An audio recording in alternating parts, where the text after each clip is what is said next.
displaced residents from Huruma and Kiamaiko. Those displaced from hospital wards and Mabatini are sheltered temporarily at Mathare Vocational Training Center and ODM office. With regard to the destruction of infrastructure, the following bridges have been completely swept off. Gumba Bridge joining Mathare Mabatini Ward and Ruaraka Utalii wards. 4B Bridge joining 4B in Hospital Ward and Ruaraka. Mathare North Kiamaiko Bridge joining Huruma Ward in Mathare and Mathare North in Ruaraka. DP Bridge joining Mlango Kubwa Village and Kosovo Hospital Ward in Mathare. Thiga Bridge joining Hospital Ward and Mlango Kubwa Village 2. Humanitarian assistance needed immediately include foodstuffs, blankets, mattresses, water and medicines. Long-term assistance needed include building materials to reconstruct houses for those displaced and financial assistance to resettle those who had built on riparian land near the river. In Kibra constituency, the situation is as follows. Up to 810 households have been displaced and 4 people presumed dead. 2 bodies have been retrieved while 2 are yet to be located. The bridge connecting Sarangombe and Langata has been washed away. We beseech residents to immediately move to higher ground to avoid being caught in more flooding.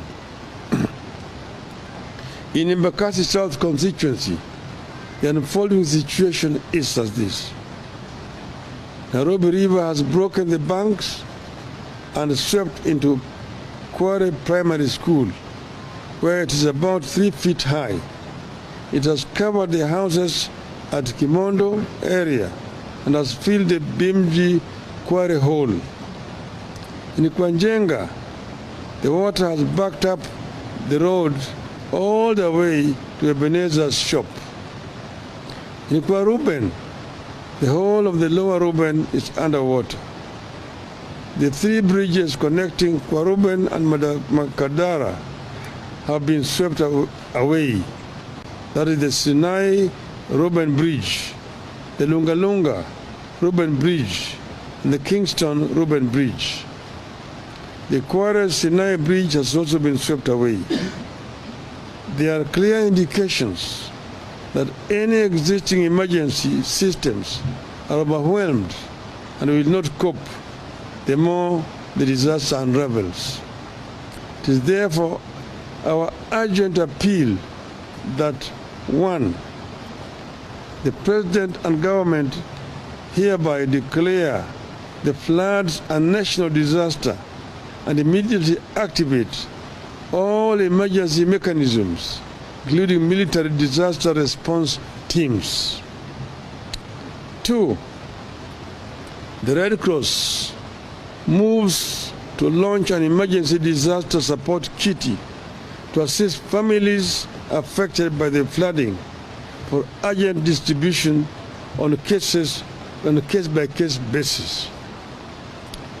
As we speak, the Azimio members of Parliament assembled here have already put together the sum of Kenya shillings 1 million as a start, which shall be given to the Red Cross in Nairobi for distribution to the affected people. The county and national governments unveil a robust, that is 3. The county and national governments unveil a robust information gathering and sharing system to enable people report and avoid disasters as they unfold. 4. While we continue to receive reports from other parts of Nairobi and access to some neighborhoods that remains critically limited, We appeal to the government and other disaster response agencies to launch thorough search and rescue efforts in all affected areas and provide food rations, blankets, and medication to affected residents. It is important to point out that all forecasts show that the rains will be pouring some more tonight and the coming days, which means the disaster is about to get worse. Preparedness is key to forestalling a crisis of larger proportions. What I've said about Nairobi applies almost with equal weight across the entire country. The entire country, as we talk today, is in a situation of a national disaster. Therefore, it is important that the government moves with speed to mobilize all the national resources available, in the country to deal with this situation. The military, the paramilitary, police should all be engaged in order to help our people. Across the country, you've seen Tana River, you have seen Baringo, you have seen Mandera, you have seen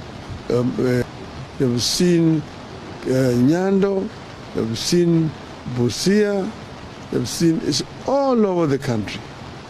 Even in some of the most unlikely places, there is disaster. As we go through all this and seek help, I believe that all Kenyans believe that as a country we deserve better and we can do better. I believe that as a country we can do better than crying for help when rains come and crying for help again when rains fail. We can do better. End of the statement.